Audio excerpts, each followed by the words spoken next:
Welcome to Outdrive, folks. I'm your host, Cliff Callis, and each week I'm bringing you actionable marketing insights you can apply to reach, connect with, and convert rural American consumers. Outdrive is powered by Callis, a full-service advertising agency with a focus on marketing rural America.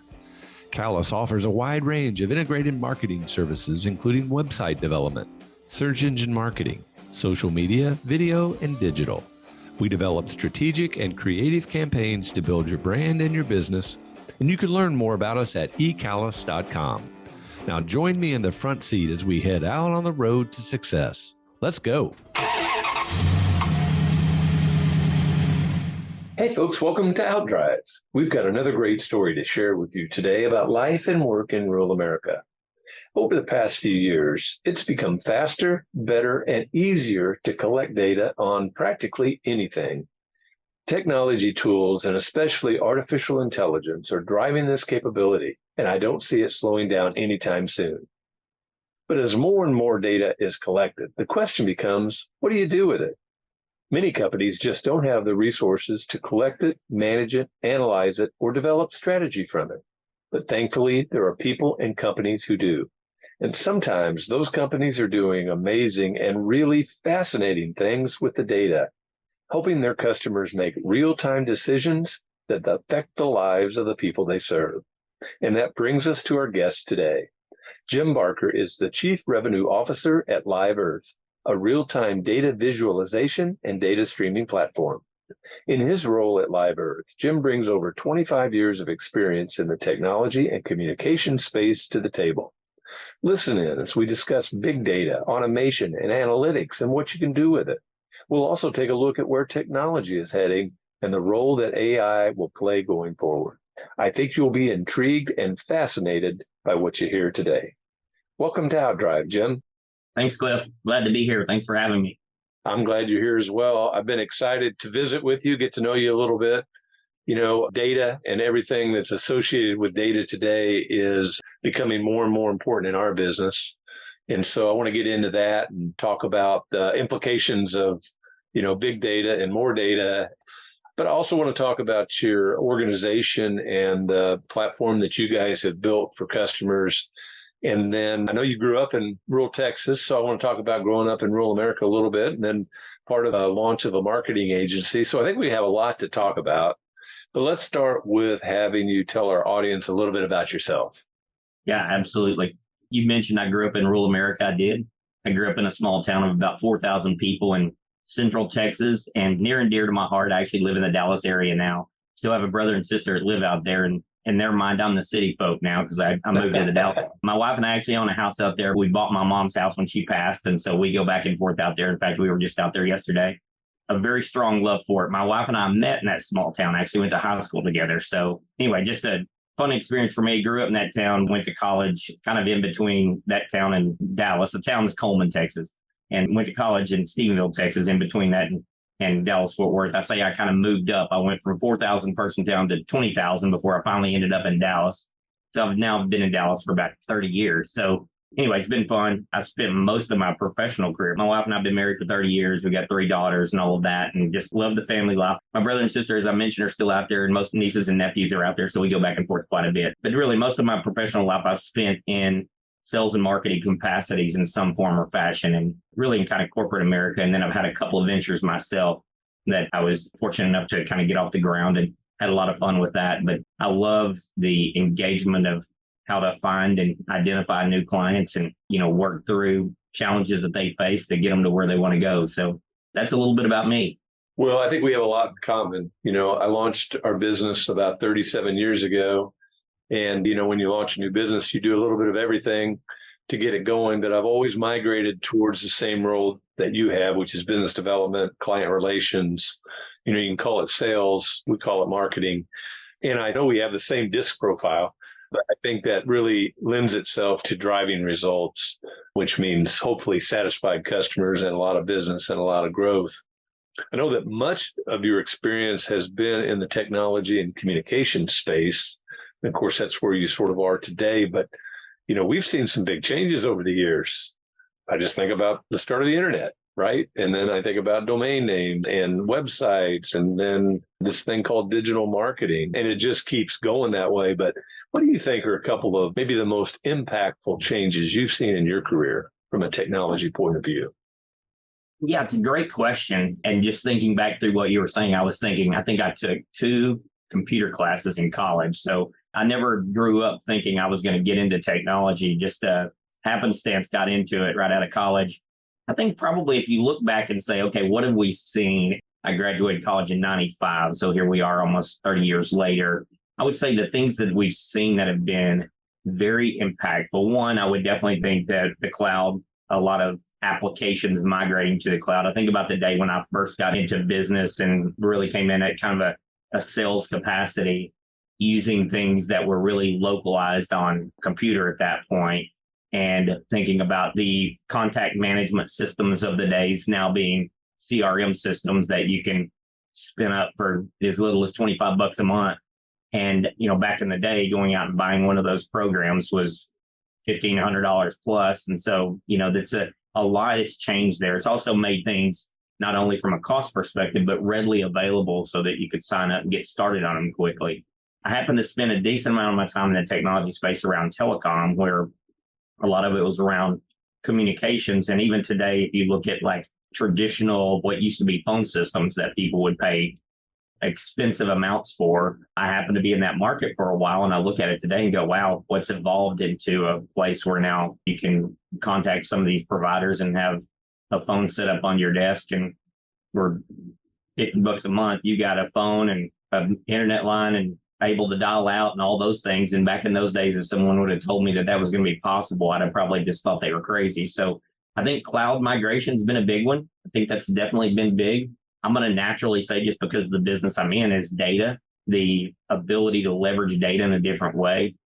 Think back to the days when I got into sales, and there was the Act, the Gold Mine, all these different platforms that we use or these software packages that we use for contact management. And when I got into sales, it was, you'd get on phone calls, you'd call people, you'd find out more about them. I'd find out about Cliff, I'd take notes on him, on his family, all that stuff, and plug it into a system that I would learn over time and build a relationship with them. And today, interestingly enough, a decent amount of data is available. Even if we just go look at things like LinkedIn, you can go look at someone's LinkedIn profile and see so much on them now that you can learn that back in those days, it may have taken me 3 months and 7 or 8 phone calls to figure some of that stuff out. So I think data, the availability of data, would be probably the second. And naturally, we're going to go into artificial intelligence. AI, and most recently, has had just a tremendous impact. And I think it'll continue to. I think we're really at the real infancy of that, and it'll continue to evolve. So those are probably at least the three that come to mind based upon the question. Well, I think you hit them right on top of the head. I remember it was in the early 90s. And, we were just kind of getting up and going, but we started hearing about this CRM thing. So identified a CRM conference. I think it was in Boston. Pretty sure it was. Had to be 93, 94. And the keynote speaker was a guy named Seibel. And he created Seibel Systems. And I don't know if that name means anything or not to you, but that, from my perspective, that was sort of like the originator of all the CRM programs, and I sat through this conference with one of my associates, and we looked at each other like, holy cow. What I should have done is sold everything I had and bought Seibel stock at the time, which I did not. But yeah, that really has pretty much become mainstream today. And that tool just keeps getting better and better. And I agree with your perspective on the cloud. It just seems to be becoming more and more prevalent. And I have to admit, I'm sort of a control freak. And so when our technology manager came and said, I think we need to move all this stuff over to the cloud, I'm like, whoa, time out here, buddy. We need it back in our technology room where we know where it is. We know it's secured. And of course, he convinced me that that wasn't the right answer. Now everything's on the cloud. And then the data. And I like data. I feel like I have some analytical skills. I enjoy kind of digging in and understanding that. And certainly I want to really get into talking more about data from your perspective. And then AI, same way. I went to the Macon conference. It was a year before COVID. And I was the only one that went, sort of doing an exploratory visit, and, kind of came away with the same, holy cow, this is going to be big feeling. And of course, here we go. So I mean, we have seen a lot in our lifetime, which is really pretty cool. I think at some point when we kind of back off and we look back, we're going to say we went through a pretty exciting revolution, really, in our industry. Absolutely. And you mentioned just in regards to moving to the cloud, I remember back in the day when I was using Axe and had everything on my laptop and my company was saying, hey, we're going to roll out this new software package called Salesforce.com. And we want all you guys to take all your data and put it in Salesforce. And I was like I was like, what are you talking about? I've been building this data for 4 years. It's got all kinds of information that's extremely important to me. And I was a little hard-headed about it for a while, but over time I figured out, okay, there's something here that gives me more capabilities and all that. So it's, it was just a really unique. And if you think about like what we've just talked about, I mean, if you come from the early 90s when there was no internet to where we are today, and my kids, they wouldn't know what to do without one of these phones in their hands all the time. So it's like, the game has just changed so significantly. And my takeaway from all that is you just got to be open to change, have an open mind about where things might go. And hopefully you're not at the rear of all the trends, but maybe up towards the front. That's right. That's right. So you mentioned your role in sales. What's a typical day look like for you, Jim? Well, you and I probably can both agree not every day's a typical day, but most cases, I'm an early bird, so I usually get up early. Most cases, I'm involved throughout the day we have a sales team, a small marketing team, and then client engagement. So I spend a decent amount of my time these days, especially since COVID, a lot has changed. And so where we were doing a lot more travel before, we're doing less travel. So I spend a lot of my time on these Zoom calls. So there's a decent amount of time where, I'll be on and off. Got 3 client calls today. So, that's a pretty typical 2 to 3 client calls a day, and then just engaging with the team in regards to what we've got going on. And then we report up to a private equity group in our current business. So, usually once a week, I'll have an hour or so that's dedicated to that. But most cases for me, it's really around working with our sales team, developing relationships, keeping my relationships that I've had over the years and continuing those. And that's it. Not near as exciting as probably what people want to hear, but that's really what goes into it. I was looking at your bio and it seems like you're perfectly suited for this role at Live Earth. Tell us about Live Earth and what you guys are all about. Yeah, absolutely. So we've got a data platform. It's a software as a service. So we're cloud-based. It's a data platform that when we came to market 9 years ago, we came to market with a real strong military and public safety focus. And so if you think about what goes on in the military, the second client we had was the Department of Defense. And what they wanted was the ability to see on a screen visually, a real-time map with a lot of information on it. And this was in regards to tanks and planes and troops and things like that. Like, where are people? What's going on? And they needed to see it in real time. It wasn't acceptable to say, okay, bring it all in. It can be 5 minutes delayed or whatever. It needed to be in real time because they were using it for battle. And so that's kind of where we started. We continue to do some business with the military. We also do a lot in the public safety space, Los Angeles Police Departments, a new client of ours from about 3 months ago. And then we do a lot of police departments around the country. We do a decent amount there. And then we also have a decent amount of commercial business that's really grown over the last 3 or 4 years. So to really summarize the platform, we bring in a tremendous amount of data that we establish through partnerships with data providers. So if you think about probably the simplest to explain is like IBM with their weather data. So we feed IBM's weather data in real time into our platform. Organizations can know that as soon as they sign up for a SaaS license to access our platform, they're going to see real-time weather information, all of that, which most of us can go to weather.com and see that kind of data. But in addition to that, what we have is about 120 other data partners that bring in data around traffic, parking, foot traffic, all kinds of data in that regard, crime and risk type data, social data. And so the data is being fed in from these partner sources and then also some public sources that we've gone out and built some integration and automation around to allow our clients to say, what if you had just a tremendous amount of data at your disposal? So if you think about, I mentioned the military operations use case. In the public safety space, a police department normally has 8 to 12 different systems that they're using to provide safety. And those systems would range from a computer-aided dispatch system that says them immediately when a 911 calls happens, let's identify the closest, police officer to get that police officer to that location as quickly as possible. They have license plate readers. They have all these other video systems around the cities that they can look and tap into to follow bad guys when they're taking off or whatever they may be. And so what they leverage Live Earth for is we integrate with all of those platforms to bring it all into one single pane of glass, they call it, where they can see everything. We can actually see the cars, so we can see the radios in the cars, so we can see where the police officers are. We can track the video cameras where people are, all that kinds of applications. So that's really what police departments use it for. And then in the commercial space, it's used for many different capacities. We've got a retail client that's got about 7,000 locations across the United States. They leverage it really for anything that could interfere with their business or potentially impact safety of their employees and customers. So as an example, the recent storms that came through California, we would have, predictive information on that to allow them to go ahead and to plan for, those stores being shut down and, telling the employees stay home and, stay safe and communicating to their customers. We're going to be in a digital support only mode.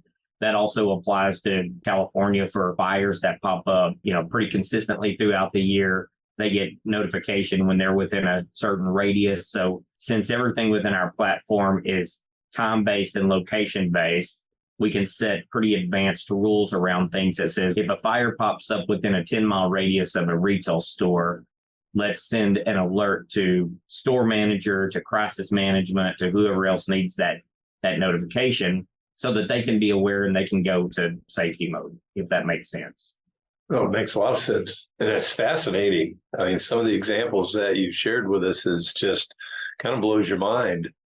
So, as a sales guy, I'm sitting here thinking, wow, the discovery process that you guys go through with your new customers has to be awesome. Describe that to me.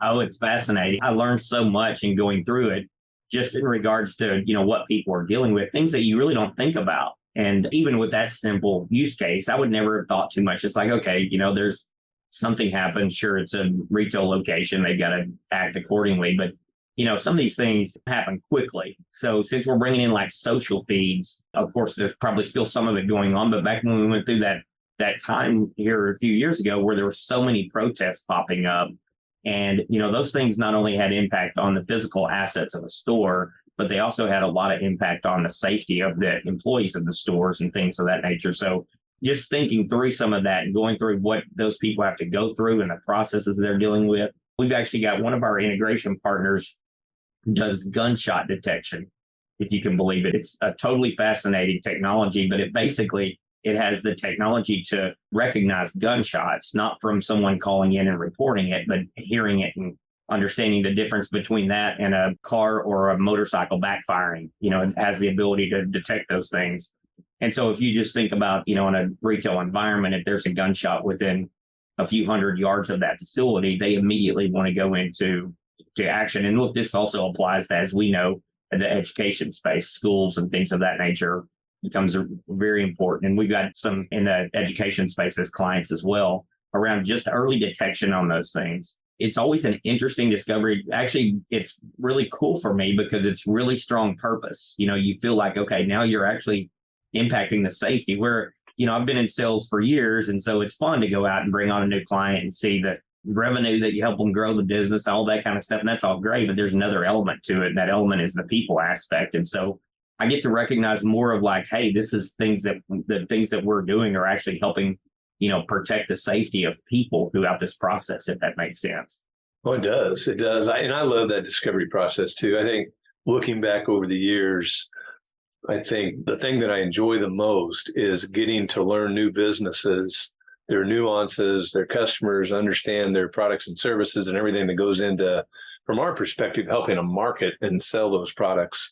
It's always interesting. And we say this to a new prospect when we're talking about, the market strategy process is, if you go through discovery with us, you're going to learn as many things about your company as we do, because we're going to ask you questions you haven't thought about, and you're going to have ideas and thoughts that are a result of those questions. And so you're going to come away with it feeling pretty excited about the opportunities that are ahead. So I really love that process as well. But I got to ask you about the gunshot sound. So are there like speakers everywhere that are picking these things up? How do they get that information?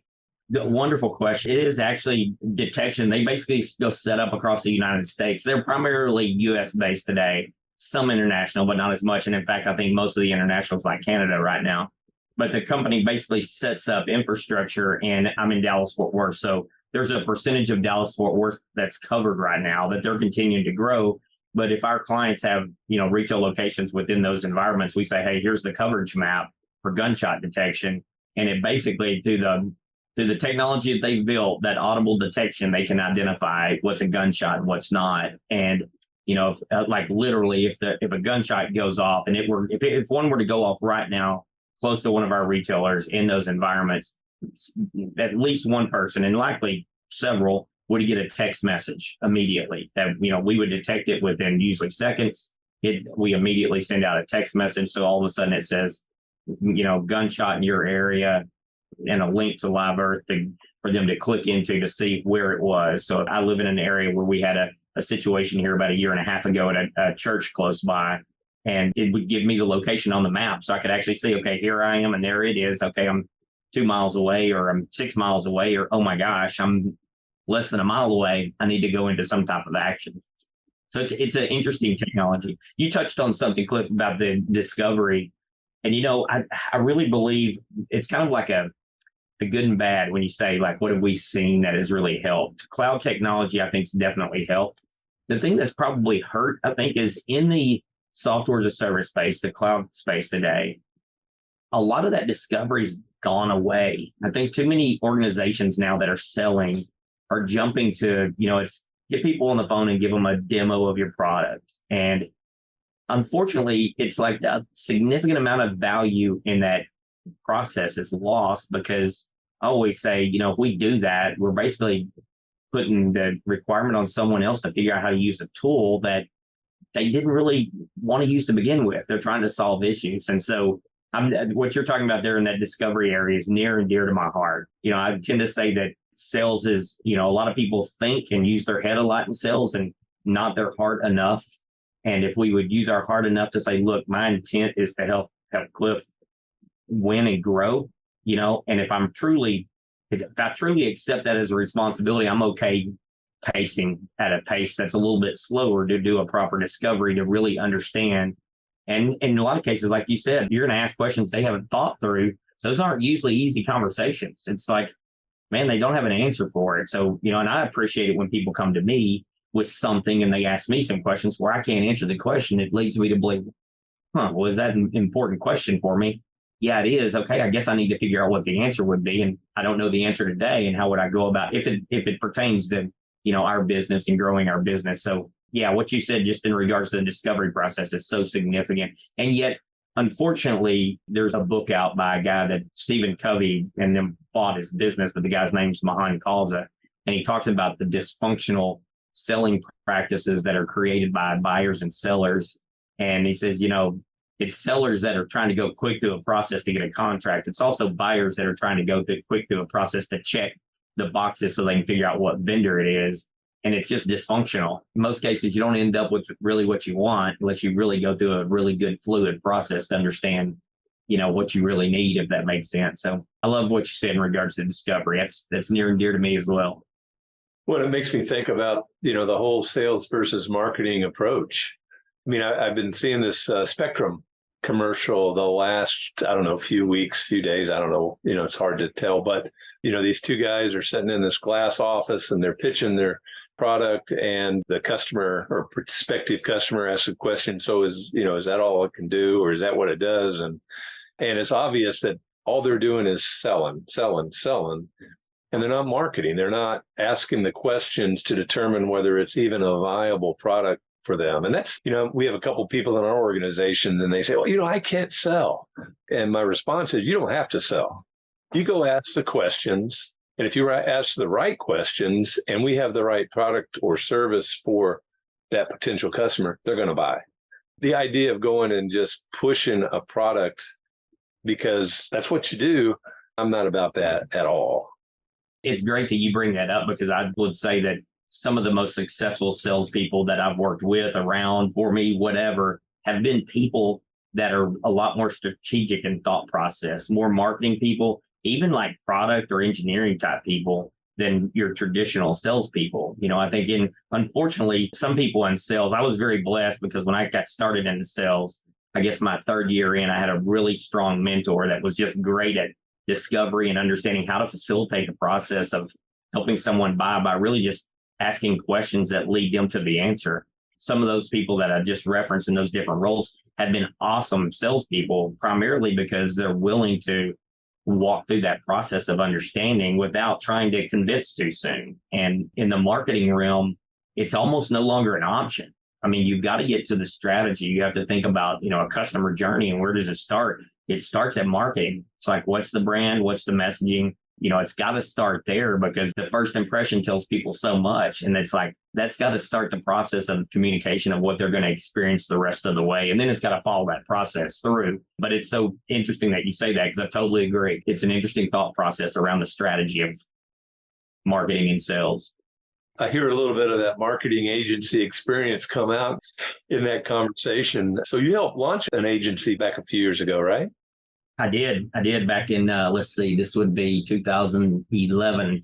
A friend of mine and I started an agency. He runs the agency today. It's his agency. So he owns it and operates it, still does today here in the Dallas area, primarily focused on like home contracting type providers and things in this area.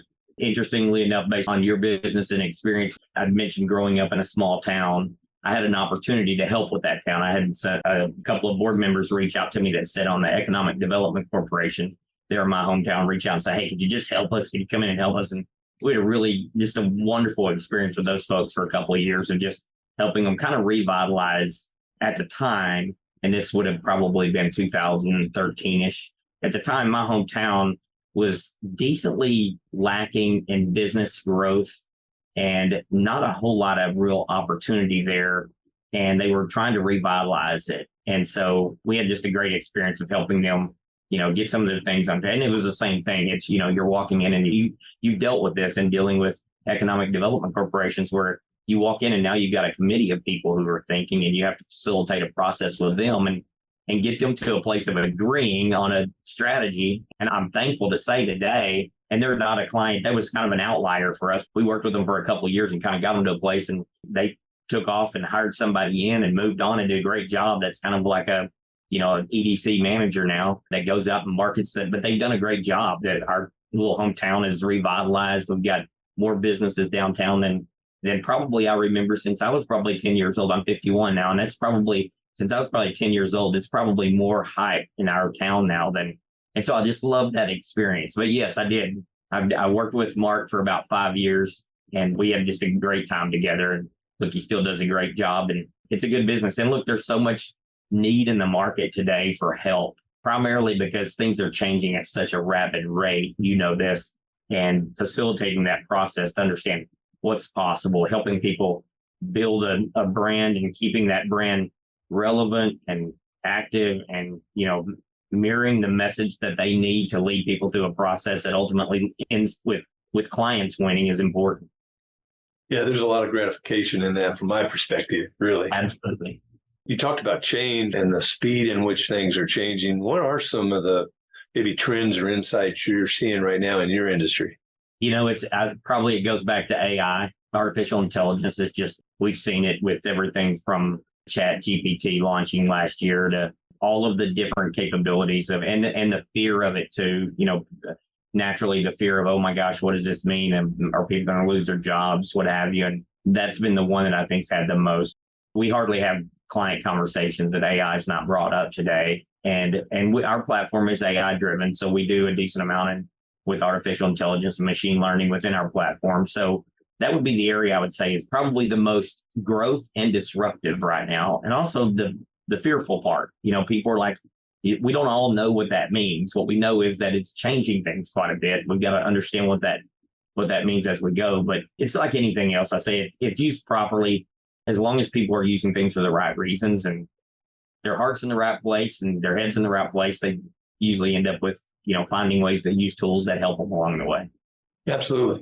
So you've talked with lots of different customers about how to integrate AI or how they're integrating AI into their operations. And with your AI-driven platform, there's got to be some best practices or some recommendations that you could provide on how to incorporate AI into a business, right?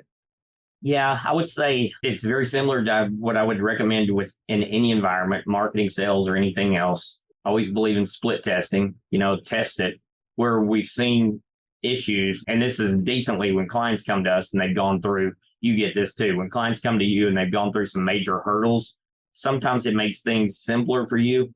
At the same time, it doesn't make them less painful for them.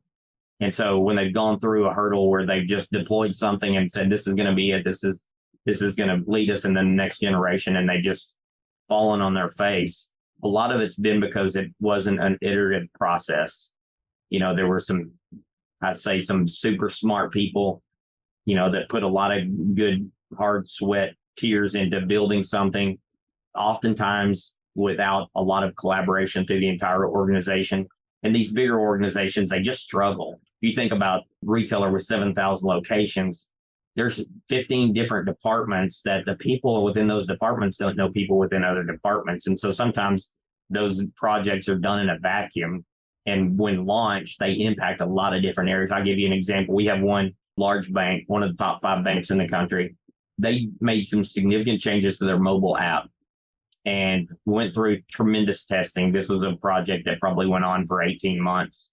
Probably the testing alone was 4 months of it, and rolled out the app. And the very day that they rolled out the app, the experience that they got from their customer, and you get this, it's, you've got to really, really, really understand your customer. So if you don't have the proper personas lined out, if you don't know the user experience and you make some decisions, you're going to get backlash. And they did. They made the change and launched it at midnight. By 7 a.m., they had several thousand issues with customers already.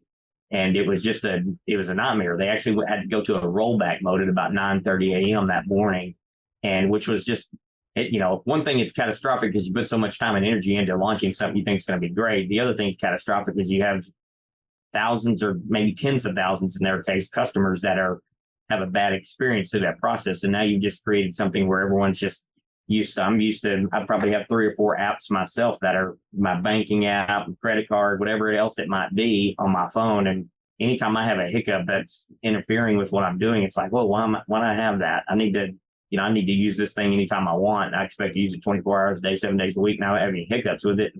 If there's enhancements, great, but I don't expect to have any interference. And, they had some interference with some of their rollout plans. So that happens with any project, whether it's AI driven or not, but it just so happens, if you think about artificial intelligence, and usually the volume of what you're trying to do in the AI space can have a significant impact on people if the planning's not done properly. That's very insightful. You mentioned large customers. So when you're looking for new customers today, are most of them pretty good size? I would say we do a decent amount. Our business is still, we do police department business with police departments across the country. In the commercial space, we do a lot in the retail space. Those are usually pretty large customers. In other areas like banking, we do banking, and some of those are large customers. There are a lot of regional banks that we do business with as well. And then there's just in the mid-market, we do a decent amount of business like in utilities. And some of those utilities would be electric co-op that covers an area with a couple 100,000, clients, so customers, so to speak. So those aren't those large companies, but we do have a decent amount of some of those large companies that we work with. Well, it sounds like the variety of use cases that you guys work on has got to be pretty diverse. So if there's a potential customer out there right now for Live-Earth's platform and they're listening and they're thinking, I think these guys might be able to help me, how would they get a hold of you? Go to liveearth.com. There you go. And the AI technology will drive them to Jim. Right. That's exactly right. You got it. Well, I want to take a little side street here, side road, go down a gravel road maybe, and just talk a little bit about growing up in rural America. I know you live in Dallas today, great city, one of my favorites in America. And when I think about Dallas, to me, there's a mindset that Dallas is part of rural America because I see a lot of the culture, the values prevalent there. And you don't see those in every city, but I do see those in Dallas. I see it in Kansas City. But growing up in rural America, what was that like to you? Oh, it was awesome. It was unbelievable. I think I was hugely blessed. Taught me a lot of things. What I realized really quickly when I first moved to Dallas and started working was there were a few things I learned. I learned work ethic was extremely important. And growing up, doing things like hauling hay and milking cows and things like that, as much as some people kind of laugh and go, oh my gosh, you country bumpkin. It's like, what it taught me what I didn't want to do the rest of my life, but it also taught me what real hard work was. And so I realized when I, got into the Dallas Fort Worth area and started working with other people, and they would talk about how hard a job was. And I was thinking, golly, we're inside in the air conditioning all day. This is nothing like what I did when I was growing up. So it taught me some, just values in life around that. It also taught me a lot around how to communicate with people. And this is one that even like with my daughters, I learned more with my daughters as they were growing up. They're all in their 20s now, that my effort in teaching them things like, shaking hands, looking someone in the face, saying, nice to meet you, all those things I kind of took for granted growing up because that was just how I grew up in rural America. And so what I realized was it's not necessarily, and nothing about, I agree with you. I love Dallas area. We live in a little area right by DFW airport called Colleyville. We're really about 25,000 people. And, it's we got kind of a small community here. So it's not really, even though we're right in the heart of the Metroplex, we're still kind of like a town. And there's nothing wrong with it. It just, I did notice that, growing up in rural America, I learned some basics of things that I realized that my kids probably didn't learn growing up. Now they learned other things, naturally, but I love it. I love going back home. Like I said, my wife and I bought the house that my mom raised me in the last 4 years of my high school years in my hometown. And so we love going back there and enjoy the time there for sure. It's a great way of life, and sounds like you got the best of both worlds. You mentioned the word hard work. It's interesting. I ask people who grew up on a farm or grew up working on somebody's farm or grew up in the country, and hard work is always part of the conversation.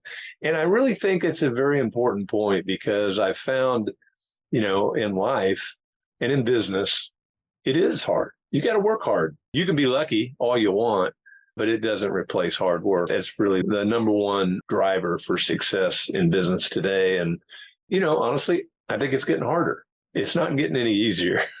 But you also mentioned the word community, and I think that's an important one for rural America. And it sounds like you have community in the city where you live, small city within the metropolitan area. But community is important, whether that's, your family, your neighbors, your friends, the church, the schools. I think it's one of those things that we all really appreciate when you have that in your life. Absolutely. We tend to forget sometimes because we get into the thick of the world that's around us, but it's really about people.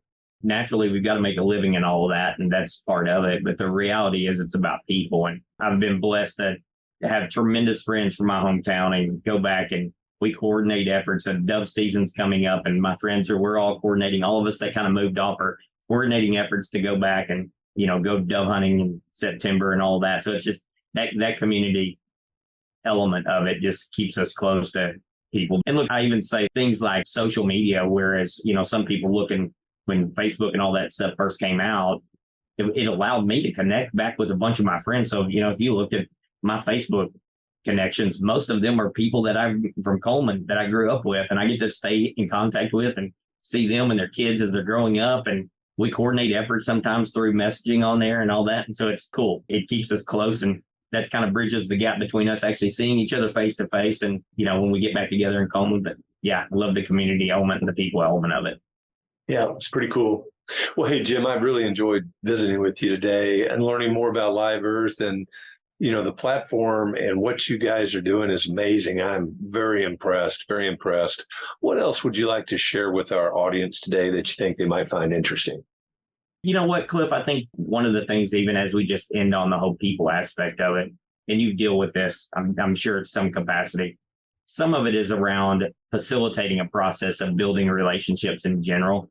And what I know is in the marketing realm, it's not just the upfront branding and all the work that's done to drive. I remember the days of talking to people around, we just need more leads. We need more leads. We need more leads. And we would go in and start going through discovery. And I would realize you don't need more leads. If you have more leads, you're going to have more bad reviews and you don't have all of your house in order. And so I think that part of that for me is about the people element too. I really go back to it's like, I don't want to set you up for failure. You think you need more leads, but if we get you more leads, it's going to hurt you. And so let's go through the process of really building a relationship here and understanding what do you actually need. And that's where it really goes back to personal relationships for me, because it's kind of the same thing. I wanted, the people that I have personal relationships with are ones that know I'm invested in them. And then that doesn't mean, I saw, as I said, I was home yesterday. I got to see a couple of friends I haven't seen in 4 or 5 years, and doesn't mean that I'm vested in them to the tune that